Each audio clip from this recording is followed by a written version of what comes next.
Ровно через месяц, 14 мая, в столице Коми откроется выставка коллекционных произведений искусства известного журналиста Андрея Малахова. Об этом в эксклюзивном интервью нашему телеканалу рассказал президент Национальной галереи республики Пьер Браше. Выставка едет к нам из Мурманска.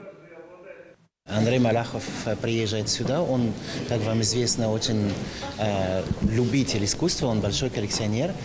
Он уже показывал свою коллекцию в Ипатите, потом в Мурманске, и вот после Мурманска выставка закроется в конце апреля, и вот 14 мая мы откроем. Это будет огромное событие здесь, потому что у него есть прекрасная коллекция. Это не только лучшие российских художников, но и... Это частная его коллекция. Это частная коллекция, да. Но мы увидим в Сыктывкаре и Анди Уорхол, и Мураками, которые просто монстры современного искусства и искусства конца 20 века.